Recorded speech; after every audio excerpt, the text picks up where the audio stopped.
हरिस्मृति सर्व विपद विमोक्षणम। हरिस्मृति से सारी विपत्ति अपने आप शांत हो जाती है। विपत्ति जीवन में ना आवे ऐसा कोई उपाय नहीं है बंधुओं। बहुत ध्यान से सुनिए सब लोग, बहुत गंभीरता से सुनिए। विपत्ति जीवन में ना आवे, हमारे जीवन में कभी कोई कष्ट ना आवे, ऐसा कोई उपाय ना तो किसी शास्त्र में वर्णित है, ना किसी पुराण में वर्णित है, कहीं भी नहीं है। और यदि आप ढूंढने के लिए जाओगे, ज्यादा अध्ययन करके प्रयास करोगे कि कुछ मिल जाए कि जिससे कोई संकट हमारे जीवन में ना आवे, तो एक ही उपाय है, केवल और केवल ठाकुर जी का नाम का आश्रय है। भगवत नाम आश्रित हो जाइए, बस वही एकमात्र उपाय, उसके अलावा कोई उपाय नहीं है। अब आप विचार करो, तुलसीदास जी ने रामचरितमानस की रचना की और जिस हनुमान चालीसा को गा करके लोग पीड़ाओं से दूर हो जाते हैं, जिस हनुमान चालीसा को गा करके लोग अपने आपत्ति विपत्ति भूत पिशाच निकट नहीं आवे, महावीर जब नाम सुनावे, ऐसी हनुमान चालीसा की भी रचयिता कौन है? स्वयं श्री तुलसीदास जी। लेकिन तुलसीदास जी का जीवन चरित्र देखो, क्या उनके जीवन में विपत्ति नहीं थी? बहुत थी। कहां तक कहें तो गोस्वामी तुलसीदास जी ने जिस समय मानस की रचना की, भारत में जितना विरोध तुलसीदास जी का हुआ उतना किसी का नहीं हुआ। बड़े बड़े विद्वान भी ये कहते थे कि बताओ, ये कोई साधारण सी गांव की भाषा में और इसने राम जी के चरित्र को लिख दिया, ये कोई ग्रंथ है, इसको स्वीकार नहीं करेंगे हम।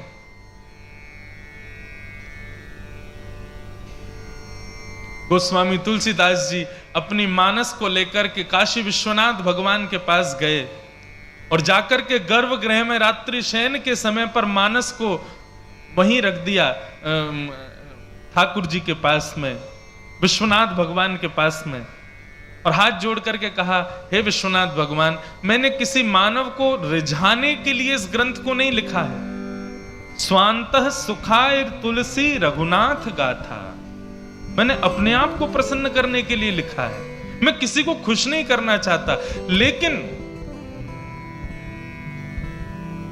अपनी प्रसन्नता के लिए मैं चाहता हूं कि आप एक बार स्वीकृति प्रदान कर दें कि मैंने जो रचना की है ये उचित है कि नहीं। मेरी कोई काबिलियत नहीं कि मैं लिख सकूं, लेकिन फिर भी मेरे अंदर जो जो भाव आते गए मैं लिखता गया हूं।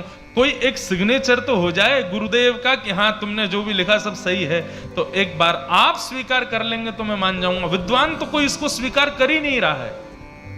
ऐसा कहकर के तुलसीदास जी चले गए।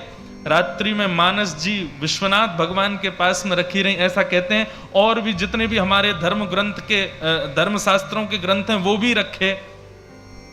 प्रातः काल जब ब्रह्म मुहूर्त में कपाट खुले तो सारे ग्रंथ नीचे सबसे ऊपर मानस रखी थी, और उस मानस पर काशी विश्वनाथ भगवान का सिग्नेचर है। वो सिग्नेचर ये है, सत्यम शिवम सुंदरम। ये सत्यम शिवम सुंदरम कोई गीत नहीं है, ये काशी विश्वनाथ भगवान ने हस्ताक्षर किया रामचरितमानस के ऊपर कि आपने जो लिखा है हे तुलसीदास जी, सत्यम, बिल्कुल सत्य है। दूसरा लिखा शिवम, शिवम का अर्थ होता है कल्याणकारी। इसको जो पढ़ेगा, जो इसके आश्रय में आएगा, उसका कल्याण हो जाएगा, शिवम। और आपने जितनी भी इसमें कथाओं का वर्णन किया है वो कैसी हैं? बोले सुंदरम, सत्यम शिवम सुंदर। कहने का अभिप्राय बंधुओं, यदि आप ये सोच रहे हो कि संकट हमारे जीवन से चला जाए, कभी नहीं जाएगा। और अब अगली बात कह दूं, घोषणा कर दूं, तो कभी दरबार में गुरुदेव से और अपने ठाकुर से कभी ये प्रार्थना करना भी मत कि हमारे संकट दूर हों। संकट दूर कराने की इच्छा रखना केवल उस प्रकार है कि बालक विद्यालय जाता है और अपने टीचर से कहता है पढ़ा तो दीजिए लेकिन मेरा एग्जाम कभी मत लेना। बिना एग्जाम दिए बच्चा ठीक है पैसे वैसे दे के पास तो हो जाएगा, लेकिन स्थिति क्या होगी? पढ़ा लिखा अंगूठा टेके ही रहेगा वो जीवन भर। जीवन में कभी कोई उपलब्धि प्राप्त नहीं कर पाएगा, उन्नतियों को प्राप्त नहीं कर पाएगा। हमारी बात बहुत गंभीरता से सुनिएगा।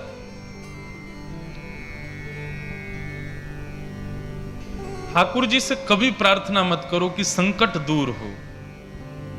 अपने गुरुदेव से कभी प्रार्थना मत करो कि हमारे संकट दूर हो।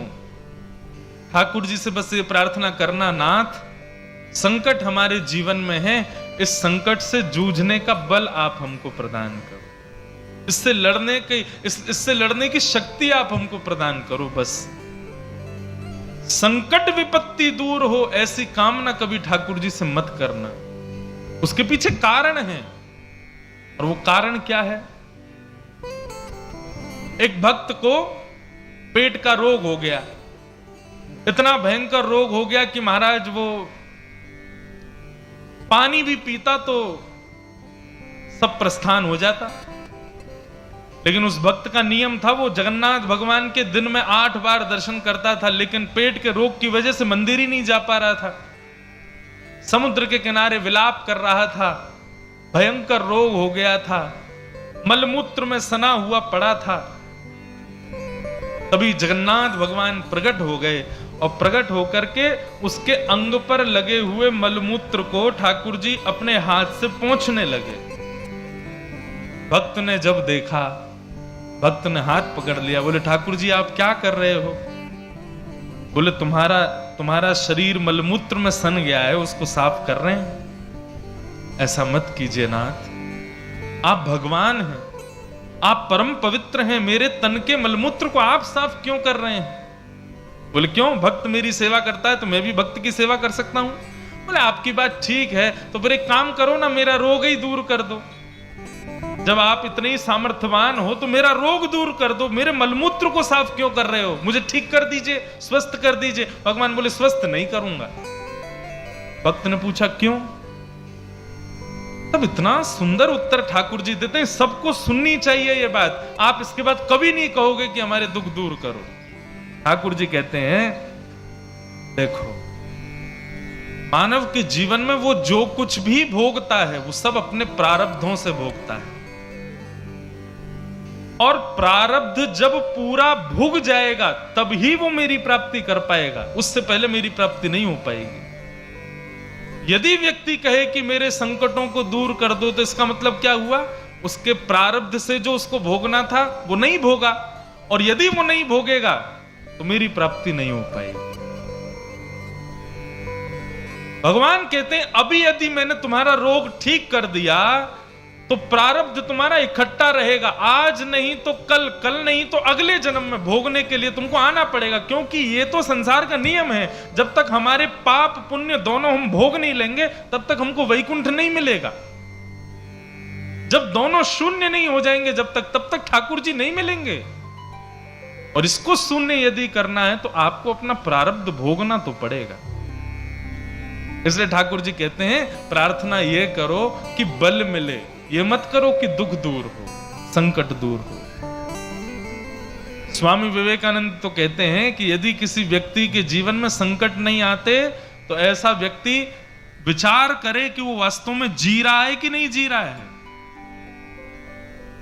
और मैं तो अपनी कथाओं में कहा करता हूं, किसी के जीवन में संकट आ जाए ना तो थोड़ा सा मुस्कुरा जाना। क्यों? ठाकुर जी की नजर है आप पे, इसीलिए आपकी परीक्षा हो रही है। और जिनकी कभी परीक्षा नहीं होती तो समझो ये बैक बेंचर्स हैं। जैसे क्लास में पीछे बैठने वाले बच्चे होते हैं ना, टीचर ना उनको डांटता है ना उनसे कुछ कहता है, बोले क्यों, ये पढ़ते लिखते तो है नहीं, पीछे ही पड़े रहो तुम।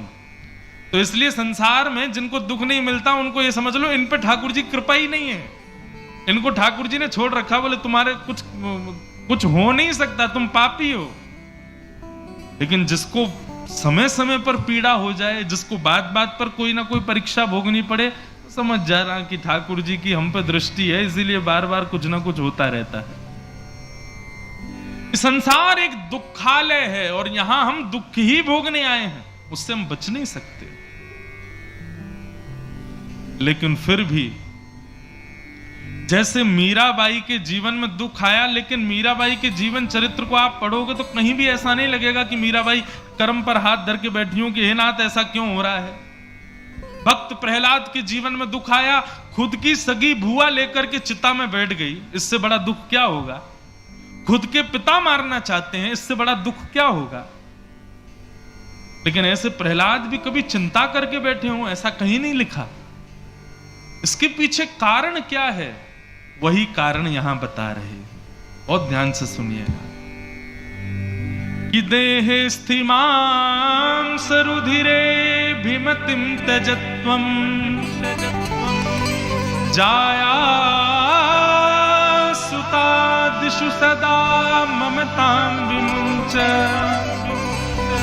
पश्यानिशं जगदिदं क्षणभङ्गनिष्ठं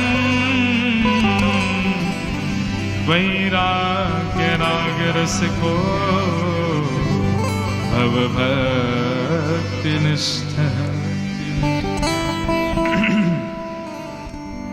बहुत ध्यान से सुनो।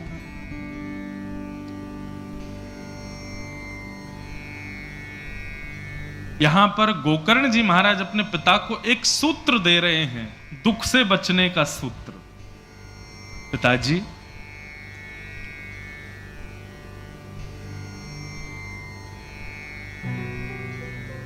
दुख से कैसे निवृत्त हुआ जाए? तो कहते हैं दुख जीवन में आने के दो कारण होते हैं, पहली तो अहमता और दूसरी ममता। पहला दुख का कारण है अहमता और दूसरा दुख का कारण है ममता। बहुत सावधानी से सुनो, पानी सबके पास आ जाएगा, आप लोग यहां देख के कथा सुनो। आप लोग वहां पानी वाले उनको देखने लग जाते हैं तो मेरे को प्यास लगने लगती है, तो आप इधर ही देखो, कथा सुनो। दुख के दो कारण हैं, इसको अपने हृदय पटल में लिख लीजिएगा। पहला दुख का कारण है अहमता और दूसरा दुख का कारण है ममता। अहमता किसको कहते हैं? अहमता कहते हैं अभिमान को। अहमता सदैव खुद में होती है और ममता सदैव दूसरों में होती है। ये दो ही दुख के कारण हैं। यदि व्यक्ति इन दोनों से बच जाए तो उसको कभी दुख का अनुभव नहीं होगा। पहली बात तो पिताजी, अहमता का त्याग करें। हम अभिमान करते हैं, किस चीज का अभिमान? मैं सुंदर हूं, मैं अच्छा गाता हूं, मैं अच्छा नाचता हूं, मैं अच्छा बोलता हूं, मैंने ये किया, मैंने इतने पैसे कमाए, मैं ऐसी जगह जॉब करता हूं, मेरे पास ये गाड़ी, मेरी पत्नी ऐसी, मेरे बच्चे ऐसे, मेरा परिवार ऐसा, मैं ऐसा। रूप का अभिमान, बुद्धि का अभिमान, यौवन का अभिमान, घर का अभिमान, संपत्ति का अभिमान, पुत्र पुत्री का अभिमान, पत्नी का अभिमान, परिवार का अभिमान, जाति का अभिमान, ये सारे अभिमान दुख के कारण होते हैं। पिताजी, सबसे पहले तो व्यक्ति को अहमता का त्याग करना चाहिए, अभिमान का त्याग करे। क्यों? वो जिस रूप का अभिमान कर रहा है, आप विचार करके बताइए, कोई सुंदरता का अभिमान करे, कितने दिन सुंदर बना रहेगा? 10 साल, 15 साल, 20 साल, एक समय आएगा उसको देख करके भी लगेगा कि बताओ किसी समय में ये सुंदर था, लेकिन अब देखो इसकी स्थिति क्या हो गई। आपके बगल वाले नगर में तो इसी के ही पैसे खर्च किए जाते हैं कि हम जीवन भर सुंदर ही बने रहें। हमारे पूज्य पिताजी महाराज कहते हैं कि जो माताएं बहनें होती हैं ना, वो अपनी आयु 10-15 साल कम ही बताती हैं बड़े होने के बाद भी। एक बार महाराज जी अमेरिका गया मैं, तो वहां पर भी सिंधी परिवार थे, उन्होंने कथा कराई। तो एक माता जी एक दिन सिंधी कढ़ी बना के लाई, और माता जी की उम्र होगी लगभग 60 वर्ष, लेकिन वो बनके ऐसे रहती थी जैसे कि 22 वर्ष। बाल बाल बिल्कुल जो है बढ़िया, अब क्या बताएं, उसका रूप का वर्णन तो नहीं कर सकते हम, लेकिन ऐसी थी। तो जैसे ही वो आई, तो वो मेरा शुरुआती दौर था। अब तो कोई मिले तो या तो माता जी कहते हैं या बहन जी कहते हैं, तब गलती से मेरे मुंह से आंटी निकल गया। वो ना माता जी ना तो कथा में आई और ना फिर मुझसे मिलने आई। तो मैंने एक दिन पूछा, मैंने कहा भैया वो एक माता जी एक दिन सिंधी कढ़ी बना के लाई, वो आई क्यों नहीं, पूछो तो। फोन करवा के पूछा तो बोली वो नाराज हो गई है कि ये पंडित जी जो कथा करने आए इन्होंने हमको आंटी कैसे बोल दिया। तो जिनसे हमने फोन करवाया मैंने कहा उनकी उम्र कितनी, बोले महाराज जी सब दुखी हैं, उम्र तो उनकी 60 साल है, लेकिन हम सबको उनको बहन जी बोलना पड़ता है या फिर उनका नाम लेके बुलाना पड़ता है, उनको अच्छा नहीं लगता कि कोई उनको आंटी कहे।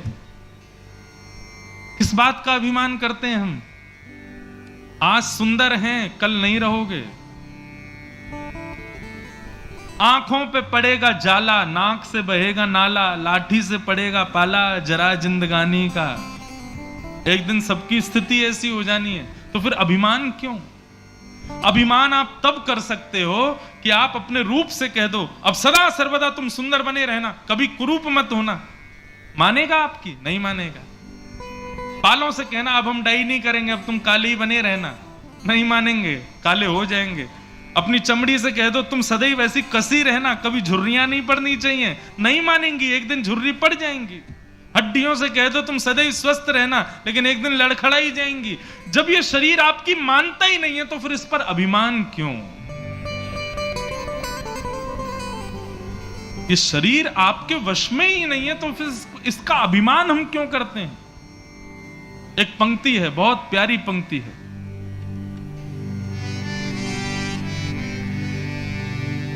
देने वाले ने दिया वह भी दिया किस शान से, मेरा है यह लेने वाला कह उठा अभिमान से, मैं नहीं मेरा नहीं यह तन किसी का है दिया, जो भी अपने पास है यह धन किसी का है दिया। हमारा नहीं है, ठाकुर जी ने हमको दिया है। एक बात बताएं, ये मानव क्यों बनाया भगवान ने? मौका दिया है हमको 84 लाख योनियों से बचने के लिए, पापों से निवृत्त होने के लिए।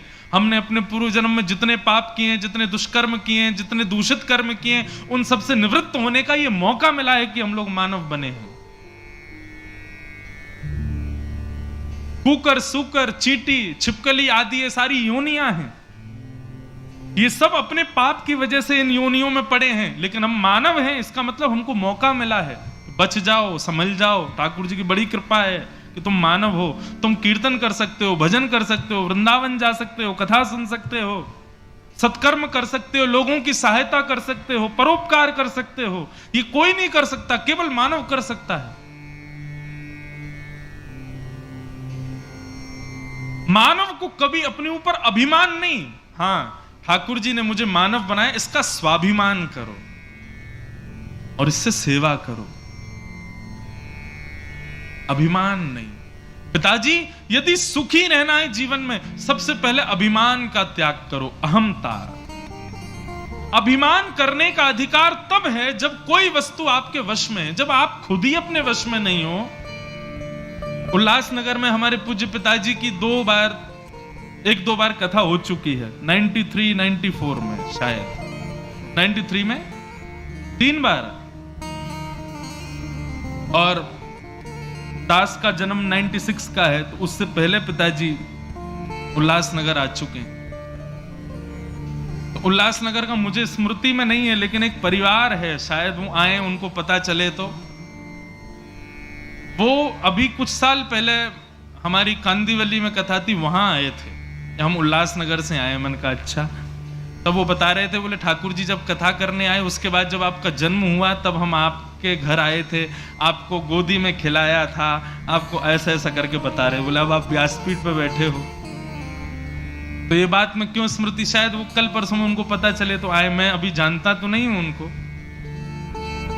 लेकिन आज वो देख करके आश्चर्य करते हैं। बोले ये जो व्यास जी बैठे हैं, इनको हमने गोदी में खिलाया है। कई जगह हम कथा करने जाते हैं, वहां पिताजी के शिष्य आते हैं, उन सब ने मुझे गोद में खिलाया है, लेकिन अब मैं कहूं गोद में खिला लो मुझे, अब स्थिति नहीं है ना। परिवर्तन होता रहता है शरीर का, संसार का, ये वश में कभी नहीं रहेगा। हमारे पूज्य पिताजी कहते हैं कि हर क्षण में हम लोग अपनी मृत्यु के पास जा रहे हैं। ये परिवर्तन हमारे अंग प्रत्यंगों का, शरीर का, बुद्धि का, मन का, ये इस बात का प्रतीक है कि तुम और मैच्योर नहीं हो रहे हो और मृत्यु के समीप जा रहे हो। हर क्षण हम मृत्यु के पास जा रहे हैं। जैसा मैं आज हूं वैसा कल नहीं था, जैसा आज हूं वैसा कल नहीं रहूंगा, और जैसा कल रहूंगा वैसा 10 साल बाद भी नहीं रहूंगा। हर समय बदलता रहूंगा मैं।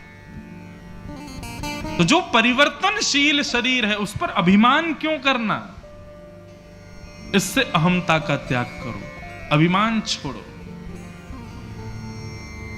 और दूसरा पिताजी काम करना है, यदि सुखी रहना है तो शरीर के जितने संबंधी हैं उनमें जो ममता है उस ममता का त्याग करो। कई लोग होते हैं उनको खुद में अभिमान नहीं होता, लेकिन अपने बच्चे पर बड़ा उनको गौरव होता है, बड़ा ममता होती है उसके प्रति। संसार में कोई अपना नहीं है बंधु, ये सब केवल व्यवहार मात्र है। यही तो संसार है कि वो जन्मा है इसलिए हमारा पुत्र है, हमारी पुत्री है, हमारी पत्नी है, हमारे बच्चे हैं, हमारा परिवार है, हमारा खानदान है, लेकिन कोई अपना नहीं है। सूरदास जी कहते हैं, उस पद की केवल भावार्थ समझिएगा, क्या कहते हैं सूरदास जी।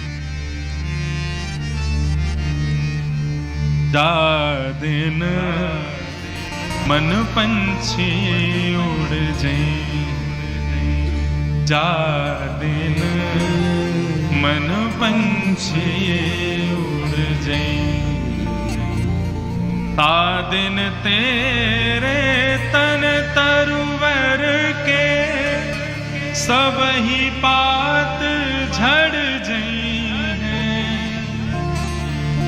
ता दिन तेरे तन तरुवर के सब ही पात झड़ जाए, जा दिन मन पंछी उड़ जाए, जा दिन मन पंछी उड़ जाए। जिस दिन हमारे भीतर बैठी जो आत्मा है वो उड़ गई, जब हंस अकेला उड़ जाएगा, खाली पिंजरा पड़ा रह जाएगा, कुछ नहीं बचेगा। स्वयं से अहंता का त्याग और अपनों से ममता का त्याग। सूरदास जी उसी पंक्ति में आगे कहते हैं, पत्नी हाथ पकड़ करके 7 फेरे लेती है, और 7 फेरों में क्या कहती है, हम 7 जन्म तक साथ रहेंगे, अगले जन्म में भी मैं आपकी पत्नी बन के आऊंगी, आप मेरे पति बन के आना, आदि आदि जो भी नियम होते हैं, जिनके ब्याह हो गए उनको पता होगा। लेकिन सूरदास जी कहते हैं, जा प्रियतम सो प्रीत घनेरी, सो देख डर जई।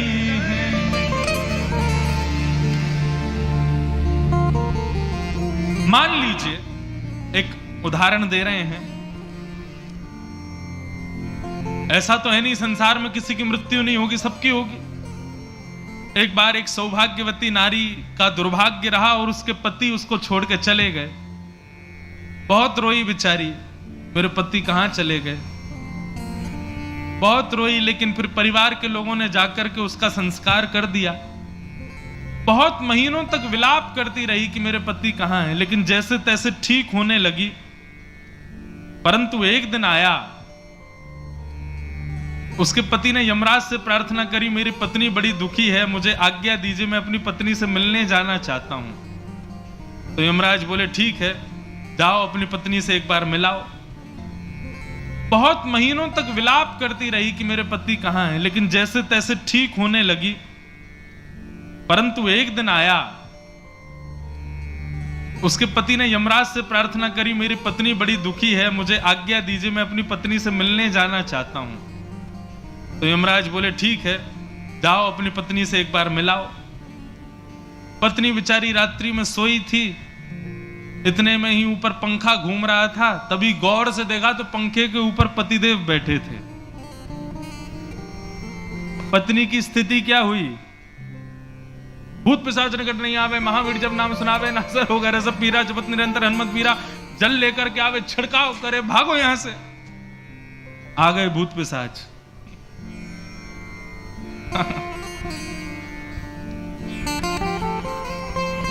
पत्नी घबरा गई उसको देख करके, पंडित जी के पास गई, महाराज मेरे घर में आकर के कुछ करिए। बोले क्यों? बोले हमारे पतिदेव की मृत्यु हो गई है, इतने महीने पहले, इतने साल पहले, वो कल पंखा पे लटके दिखाई दिए रात को हमको। सूरदास जी कहते हैं, जा प्रियतम सो प्रीति घनेरी, मृत्यु के बाद सो देख डर जई हैं। तो फिर ये ममता किससे कर रहे हो आप? मृत्यु होने के बाद पत्नी, बच्चे, खानदान, परिवार सब रो भले ही रहे हैं, लेकिन यदि आप दोबारा उठ के बैठ गए ना तो सब भाग जाएंगे वहां से, क्योंकि उस समय भय लगता है कि अब तो ये चला गया, अब नहीं आ सकता। और यदि चमत्कार से आ भी गए तो सब भय के मारे भाग जाएंगे।